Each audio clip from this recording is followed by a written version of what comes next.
జగన్ కొత్త చిక్కుల్లో చిక్కుకున్నట్టు కనిపిస్తోంది. నిజంగా కోపమో లేక కార్యకర్తల్లో భరోసా నింపేందుకు ఇలా రీజన్ ఏదైనా తాను చేసిన వ్యాఖ్యలే ఇప్పుడు ఆయన కొంప ముంచుతున్నాయా? ఇంతకీ అసలు తిరుపతిలో ఏం జరిగింది?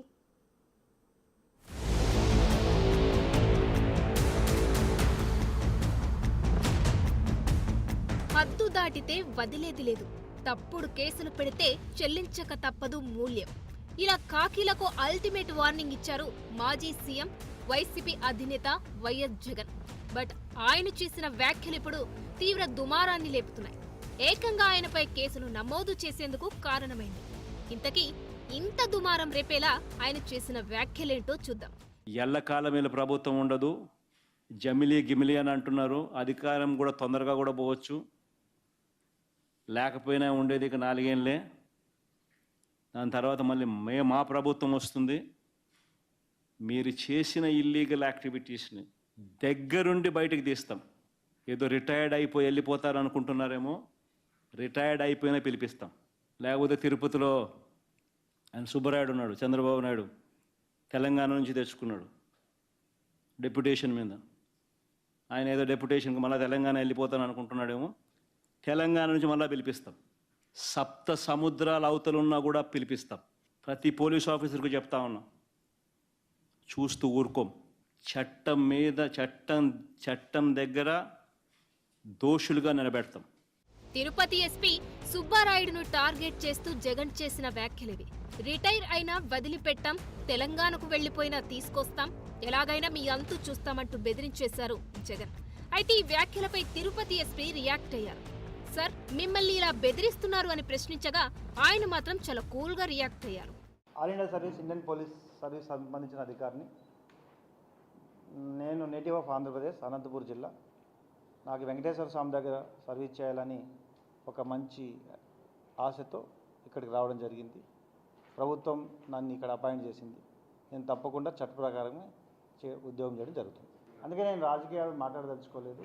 కేవలం ఈ కేసు విచారణ పూర్తయిందని చెప్పడానికి మిమ్మల్ని ఇక్కడ పిలవడం జరిగింది. తప్పకుండా చట్ట ప్రకారం నా విధి నేను నిర్వర్తిస్తాను. ఎవరెంత బెదిరించినా, వారించినా, అడ్డుకోవాలని చూసినా తాము చట్ట ప్రకారమే పనిచేస్తామని క్లారిటీ ఇస్తున్నారు ఈ పోలీస్ బాస్. ఎవరో ఏదో అన్నారని, ఇంకెవరో ఏదో చెప్పారని తాము చట్టాన్ని మీరమని చెబుతున్నారు. అయితే ఇలా పోలీసులను, అధికారులను బెదిరించడం సరికాదంటున్నారు టీడీపీ నేత కోడూరు బాలసుబ్రహ్మణ్యం. అసలు జగన్ ఎవరికి సపోర్ట్ చేస్తున్నారో ఆయనకు తెలుసా అంటూ ప్రశ్నిస్తున్నారు. మహిళలను కించపరిచే వ్యక్తులను వెనకేసుకురావడం సరికాదంటూనే అసలు పోలీసులను ఎలా బెదిరిస్తారంటూ మండిపడుతున్నారు. ఈ విషయంపై ఇప్పటికే పోలీసులకు ఫిర్యాదు చేశారు. ఆయన సపోర్ట్ చేసే వ్యక్తులు ఎవరు అంటే, సోషల్ మీడియాలో మహిళల్ని అసభ్యంగా మాట్లాడేవాళ్ళు, ఆయన సొంత చెల్లెల్ని అమ్మని అసభ్యంగా మాట్లాడిన వాళ్ళు, వాళ్ళకి సపోర్ట్ చేస్తూ ఎస్పీలని, ఐఏఎస్ ఆఫీసర్ని బెదిరిస్తున్నారు.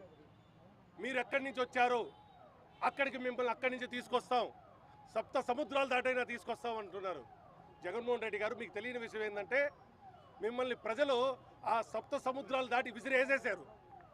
మీరు ఆ సముద్రాలు దాటి వచ్చేదానికి ఇంకో 30-40 సంవత్సరాలు పడుతుందేమో. ఇదే మాటలు మళ్ళీ తూలితే చట్టపరంగా ఏం చేయాలో దాన్ని చేస్తారు. మిమ్మల్ని శ్రీకృష్ణ జన్మస్థానానికి పంపిస్తారు. మీరు అనుకుంటున్నారేమో ప్రజలు చైతన్యవంతులు, ప్రజలు బుద్ధి చెప్పి ఆల్రెడీ బుద్ధి చెప్పారు. ఇంకొకసారి చెప్తే పేరు చెప్పుకునేదానికి మీరు, ఊరు చెప్పుకునేదానికి మీ వాళ్ళు మిగలరని తెలియజేసుకుంటూ ఎస్పీల్ని బెదిరించే పని పెట్టకండి. అయితే ప్రస్తుత పరిణామాలన్నీ చూస్తుంటే జగన్కు చిక్కులు తప్పేలా కనిపించడం లేదు. ఎస్పీ మంచి మనసుతో చూసి చూడనట్టు వదిలేసినా ఆన్ రికార్డులో జగన్ చేసిన వ్యాఖ్యలు ఇప్పుడు ఆయనకు న్యాయ చిక్కులు తెచ్చేలా కనిపిస్తున్నాయి. పోలీసులు సీరియస్గా ఈ అంశంపై దర్యాప్తు చేస్తే మాత్రం ఎలాంటి పరిణామాలు ఎదురవుతాయో చూడాలి.